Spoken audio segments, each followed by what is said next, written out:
Selamat datang. Judul bahasan kita kali ini adalah Putuskanlah, Jangan Cuma Berharap. Sebuah judul yang sederhana, tapi menyimpan cerita yang luar biasa. Coba dipikirin, pernah nggak satu kalimat aja yang Anda dengar tanpa sengaja, tiba-tiba mengubah cara pandang Anda soal hidup? Kayak momen pencerahan gitu. Nah, kisah hari ini adalah tentang momen persis seperti itu. Semua ini berawal dari sebuah tempat yang sebenarnya biasa aja, Bandara Portland, Oregon. Coba bayangkan suasananya yang ramai, orang lalu lalang, sibuk dengan urusan masing-masing. Tapi di tengah keramaian itu, sebuah pelajaran hidup yang penting banget justru terungkap. Jadi di tengah hiruk-pikuk bandara, ada narator kita yang lagi nungguin temennya. Tapi tiba-tiba perhatiannya tersedot ke satu pemandangan yang, wow, mengharukan banget. Sebuah reuni keluarga kecil yang terjadi cuma beberapa langkah di depannya. Sebuah momen yang dia nggak sadar bakal mengubah hidupnya. Oke, sekarang ayo kita lihat lebih dekat gimana cara si ayah ini menyapa keluarganya. Soalnya ini bukan sekedar hai atau halo biasa loh, ini benar-benar potret kasih sayang yang murni, yang kelihatan dari setiap gerak-geriknya. Pertama, si ayah langsung berlutut buat meluk anak bungsunya. Bayangin deh momennya. Pelukan yang lama, hangat, tulus banget. Dia ngebisikin sesuatu yang dalam, dan si anak cuma bales dengan senyum malu-malu. Koneksi mereka tuh kelihatan jelas banget. Nah, habis itu giliran anak sulungnya. Si ayah nggak cuma meluk, tapi dia benar-benar natap wajah anaknya dan bilang kalau anaknya udah tumbuh jadi pemuda. Ada rasa bangga dan cinta yang tumpah ruah dari kata-katanya. Terus, momen sama bayi perempuannya. Begitu digendong ayahnya, si bayi ini langsung nyenderin kepalanya di bahu sang ayah. Nyaman banget kelihatannya. Ini nunjukin ikatan dan rasa aman yang kuat banget di antara mereka. Dan puncaknya adalah momen ini. Setelah menyapa anak-anaknya, dia noleh ke istrinya. Kata-katanya, tatapannya, ciuman mereka, seolah-olah dunia berhenti berputar.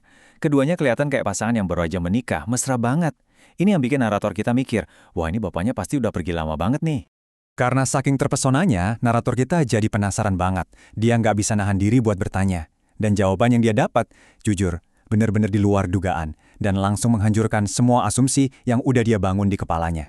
Narator kita ini tahu kalau mereka udah nikah 12 tahun. Jadi lihat penyambutan sesemesra itu, ya wajar dong kalau dia mikir si suami ini baru pulang dari perjalanan bisnis yang panjang. Mungkin berminggu-minggu atau bahkan berbulan-bulan kan.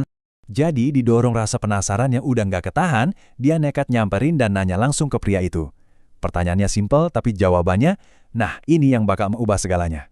Pria itu menoleh, masih dengan senyum lebar di wajahnya, dan dia jawab, 2 hari. Iya, Anda nggak salah dengar. Bukan 2 minggu, apalagi 2 bulan. Cuma 2 hari. Narator kita jelas kaget setengah mati. Mungkin sama kayak Anda sekarang. Gimana bisa penyambutan seemosional ini terjadi cuma setelah perpisahan sesingkat itu? Nah, momen inilah yang jadi jantung dari keseluruhan cerita kita. Sebuah pergeseran dari sekedar pengamatan yang mengharukan jadi pelajaran hidup yang super kuat. Karena merasa agak canggung setelah kaget tadi, narator kita ngomongin sesuatu yang mungkin sering kita pikirin juga. Sebuah harapan pasif untuk masa depan. Dia bilang, saya berharap, dan disinilah kalimat ajaib itu muncul. Pria itu berhenti senyum sejenak, natap narator kita dengan serius, dan ngasih jawaban yang tegas. Jangan hanya berharap, putuskanlah. Dengerin bedanya? Itu bukan harapan pasif, tapi pernyataan yang aktif, kuat dan penuh kendali. Jadi apa sih poin utamanya? Pelajaran dari bandara itu sebenarnya bisa kita terapkan di semua aspek hidup kita. Ini semua tentang kekuatan dari sebuah keputusan. Coba kita bedah bedanya ya. Berharap itu pasif. Kita cuma duduk manis nunggu sesuatu terjadi. Sedangkan memutuskan, itu aktif. Kita yang turun tangan dan bikin itu terjadi. Berharap itu nggak pasti. Sementara memutuskan itu butuh komitmen dan kerja keras.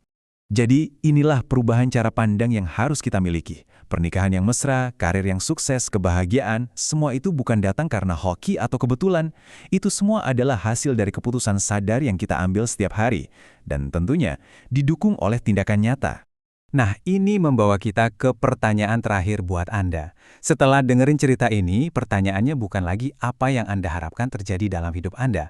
Pertanyaannya sekarang adalah, kehidupan seperti apa yang akan Anda putuskan untuk Anda bangun mulai dari hari ini? Pilihannya ada di tangan Anda.